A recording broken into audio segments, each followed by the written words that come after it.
Hi everyone, அனைவருக்கும் வணக்கம். இன்னைக்கு ரொம்பவுமே முக்கியமான டாபிக் பற்றி தான் பார்க்க போகிறோம். ஃபெயிலியர் இந்த ஒரு வார்த்தையை கேட்ட உடனே நிறைய பேர் பயந்து போயிடுறாங்க. இன்னும் ஒரு சிலர் ரொம்பவே வருத்தம் அடைஞ்சிடறாங்க. ஆனால் சிலருக்கு மட்டும்தான் இந்த தோல்வி தான் வெற்றிக்கான வழிகாட்டி அப்படிங்கிறது புரியுது. ஆனால் இப்போ நான் சொல்ல போகிற ஒரு விஷயம் உண்மையிலே 100க்கு 100 உண்மைதாங்க. தோல்வியின்றி யாருமே வெற்றி அடைஞ்சதே கிடையாதுங்க. தோல்வியை பார்க்காத யாருமே வெற்றி அடையவும் முடியாது. எந்த ஒரு மெமரியை நீங்கள் உங்களோட மெமரி பண்ணி வச்சுக்கோங்க. இந்த வீடியோவில் இன்னும் நிறைய விஷயங்கள் நீங்கள் பார்க்க போகிறீங்க.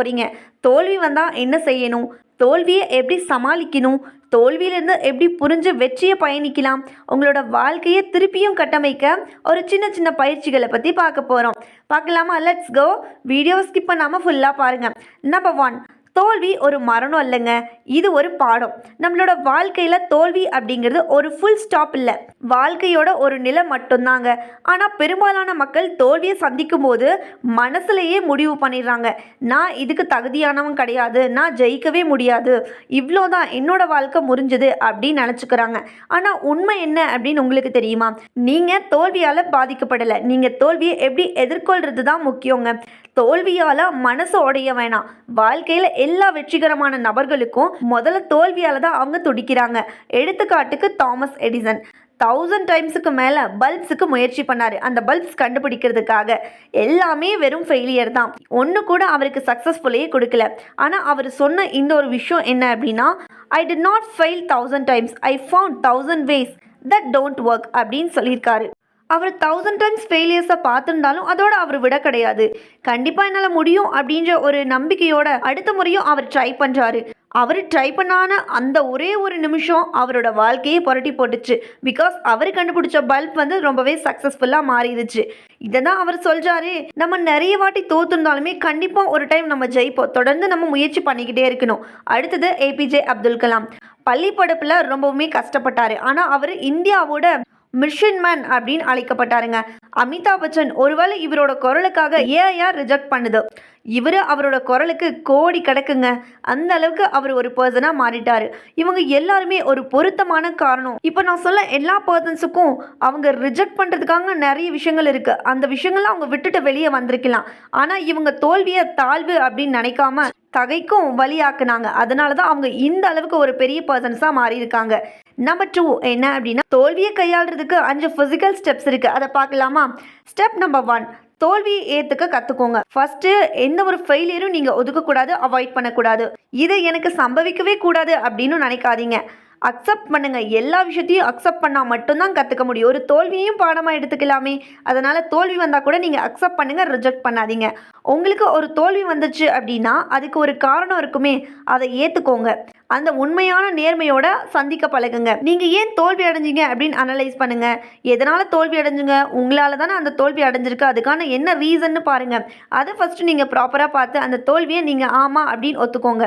ஸ்டெப் நம்பர் 2, நீங்கள் செஞ்ச தப்புக்கான காரணங்களை நீங்கள் அங்கே பதிவு பண்ணுங்கள். என்ன அங்கே மிஸ்டேக் நடந்துச்சு, என்னோட திட்டமிடலில் என்ன குறைஞ்சிச்சு, நான் பிளான் சரியாக போடலையா, எதனால் இந்த ஒரு விஷயம் ஃபெயிலியர் ஆச்சு அப்படிங்கிறத நீங்கள் கரெக்டாக பார்த்துக்கோங்க. இதெல்லாம் எழுதி பாருங்கள். எழுதுறதால உங்களோட மனசில் நிஜமான தெளிவு அப்படிங்கிறது கிடைக்கும். நம்ம சொல்கிறது வேறு, பட் நம்ம எழுதி வைக்கிறது மூலிமா அப்ராக்சிமேட்டாக உங்களோட பிழை என்ன அப்படின்னு நீங்கள் தெரிஞ்சுப்பீங்க. ஸ்டெப் நம்பர் 3, உங்களையே குறை சொல்லாதீங்க. தோல்வி நடந்தது உண்மைதாங்க, ஆனால் நீங்கள் அதுக்கு தவறு கிடையாது. நான் தான் தப்பு செய்கிறேன் அப்படின்னு உங்கள் மேலே நீங்களே தப்பாக சொல்லி உங்களை நீங்களே அவாய்ட் பண்ணிக்காதே. அது உங்களோட செல்ஃப் ஒர்த்துக்கு ரொம்பவே தீங்கு விளைவிக்குது.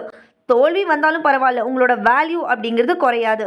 ஸ்டெப் நம்பர் 4, ஆக்ஷன் பிளான்ஸை நீங்கள் தயார் பண்ணிக்கோங்க, ரெடி பண்ணிக்கோங்க. தோல்விக்கு அப்புறம் மன அழுத்தத்திலேயே மூழ்கி போகிறதுக்கு பதிலாக ஸ்மால் டார்கெட்ஸை நீங்கள் உருவாக்கிக்கோங்க. வீக்லி ப்ராக்ஸஸை நீங்கள் செக் பண்ணிக்கோங்க. ஒரு மென்டார் ஃப்ரெண்ட்லேருந்து ஃபீட்பேக்கை வாங்குங்க. உங்களோட பிளானிங்லேருந்து அவங்கக்கிட்ட ஃபீட்பேக் கேட்டு வாங்குங்க. இதெல்லாம் பண்ணிக்கோங்க. ஸ்டெப் நம்பர் 5, புது பயிற்சியோட திருப்பியுமே ஆரம்பிங்க. அதுக்கு தயங்காதீங்க. ஒரு முயற்சி தோல்வி அடைஞ்சிச்சு அப்படிங்கிறதுக்காக அதை அதனோட விட்டுறாதீங்க. தொடர்ந்து நீங்கள் முயற்சி பண்ணுங்கள். ரீஸ்டார்ட் அப்படிங்கிறது நம்ம வாழ்க்கைக்கு கர்ஸ் இல்லைங்க, அது ஒரு கிஃப்ட் மாதிரி. நம்ம பல முறை தோல்வி அடைஞ்சிருந்தாலும் அதுக்கு அப்புறம் பிஸ்னஸ், சினிமா, வாழ்க்கை, தொழில் எதுலையுமே ஒரு பெரிய மாற்றம் அப்படிங்கிறது நடக்குது. ஒன்ஸ் ஃபெயிலியர் ஆனவங்க லைஃப் முழுக்கவா ஃபெயிலியர் ஆயிடுச்சுன்னு ஏதாவது பண்ணிக்கிறாங்களா? கிடையாது. திருப்பி திருப்பி அவங்க ட்ரை பண்ணுறாங்க. அவங்க ட்ரை பண்ண தான் அவங்க முதல்ல முதல்ல கொடுத்த எஃபர்ட், முதல்ல கொடுத்த பெர்ஃபார்மை விட அதிகமாக கொடுக்க முடியும். அதனால் நீங்கள் 2வது வாட்டியும் ட்ரை பண்ணிங்க. கண்டிப்பாக உங்களால் பெஸ்ட்டாக பெர்ஃபார்ம் பண்ண முடியும் அண்ட் பெஸ்ட்டாக உங்களால் எல்லா விஷயத்தையும் பண்ண முடியும். நம்பர் 3, நம்மளோட ஃபெயிலியர்ஸை சக்ஸஸாக மாற்றக்கூடிய ஒரு சீக்ரெட் ஹேக்ஸை பற்றி தான் நம்ம பார்க்க போகிறோம். நம்பர் 1, க்ரோத் மைண்ட் செட்டை எப்பயுமே நீங்கள் வச்சுக்கோங்க. I am not there it but I will get there. இதுதான் க்ரோத் மைண்ட் செட் அப்படின்னு சொல்லுவோம். தற்காலிக தோல்வியை பெர்மனண்ட் ஐடென்டிட்டியாக ஆக்க வேணாங்க. இது ஒரு நல்ல பாடம். இதை விட நான் ரொம்பவே பெரியவன், இந்த கஷ்டம் எனக்கு ரொம்பவும் வலிமையை தரும், இதுக்கு எல்லாமே சொல்லிக்கிட்டு மூச்சு விட்டு திருப்பியுமே ஸ்டார்ட் பண்ணுங்க. Number 2, reframe the situation. தோல்வியை ரொம்பவுமே பயங்கரமான விஷயம் அப்படின்னு அனுபவிக்கிறத பதிலாக இது ஒரு டைரக்ஷனை மாற்றும் அப்படின்னு நினச்சி பாருங்க. ஜாப் ரிஜெக்ஷன் ஆயிடுச்சா, அதனால நீங்கள் ரியல் ஃபேஷனை கண்டுபிடிக்கலாம். ரிலேஷன்ஷிப் ஃபெயில் ஆயிடுச்சா, உங்களுக்கு யார் தேவை அப்படிங்கிறத நீங்களே புரிஞ்சுக்கோங்க. Number 3, mind detox. இது சொற்கள் forgive and let's go.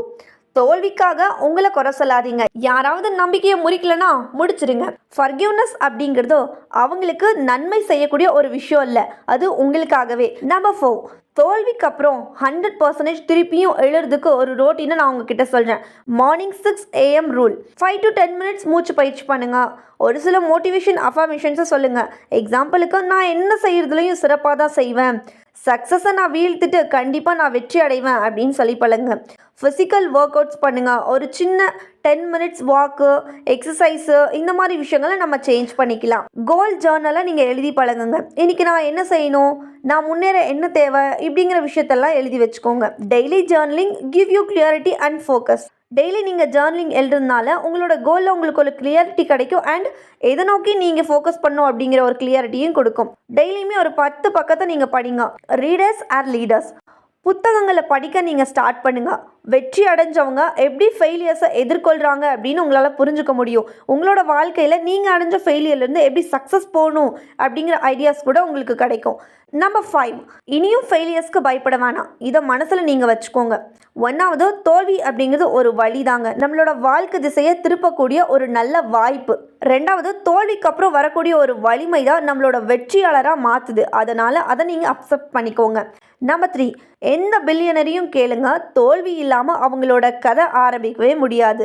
So நீங்களும் ஒரு வெற்றியாளராக மாறணுன்னா கண்டிப்பாக உங்களோட வாழ்க்கையிலையும் ஃபெயிலியர்ஸ் வரும். அதை அக்செப்ட் பண்ணி நீங்கள் கடந்து போக பழகுங்க. ட்ரை பண்ணிக்கிட்டே இருங்க. Number 4, consistency, patience, self belief. இந்த 3 தான் நீங்கள் வெற்றியாளராக மாறணும் அப்படின்னா ரொம்பவே உதவியாக உங்களுக்குள்ளே இருக்குது. ஸோ இந்த 3 உங்களுக்குள்ளே இருக்கணும். இது இருந்தால் மட்டும்தான் நீங்கள் வெற்றியை நோக்கி போக முடியும். ஃபைனல் மெசேஜாக உங்ககிட்ட ஒரு விஷயம் சொல்கிறேன். நீங்கள் இந்த வீடியோவை பார்க்குறது அதுவே ஒரு வெற்றி தொழிதாங்க. அதாவது நீங்கள் இன்னும் ஃபர்கிவ் பண்ணலை, அதுவே ரொம்பவும் பெருசு. நீங்கள் திருப்பியும் இந்த வீடியோவை பார்க்க வந்திருக்கீங்க, ரொம்பவே சந்தோஷம். உங்களோட வாழ்க்கையில் வெற்றி அடையணுங்கிறதுக்காக இந்த வீடியோவை நீங்கள் முழுசாக பார்த்துருக்கீங்க, அதனால் ரொம்பவே நன்றி.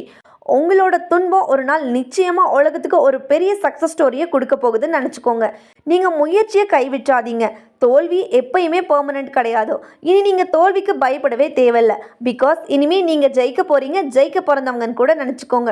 ஸோ இந்த வீடியோவில் நான் உங்கள் கூட நிறைய விஷயங்கள் ஷேர் பண்ணியிருக்கேன்.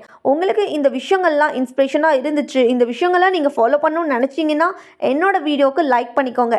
அண்ட் உங்களுக்கு தெரிஞ்ச ஃப்ரெண்ட்ஸ் ஆர் ஃபேமிலிக்கு இந்த மாதிரி யூஸ்ஃபுல்லான மெசேஜை நீங்கள் ஷேர் பண்ணணும்னு நினச்சிங்கன்னா மறக்காமல் ஷேர் பண்ணுங்கள். அண்ட் என்னோட சேனலை சப்ஸ்கிரைப் பண்ணிக்கோங்க. இதே மாதிரி இன்னும் செல்ஃப் இம்ப்ரூவ்மெண்ட் வீடியோஸ் நான் உங்களுக்காக அப்லோட் பண்ணிகிட்டே இருக்கேன். Thank you so much. நெக்ஸ்ட் வீடியோஸில் மீட் பண்ணலாம்.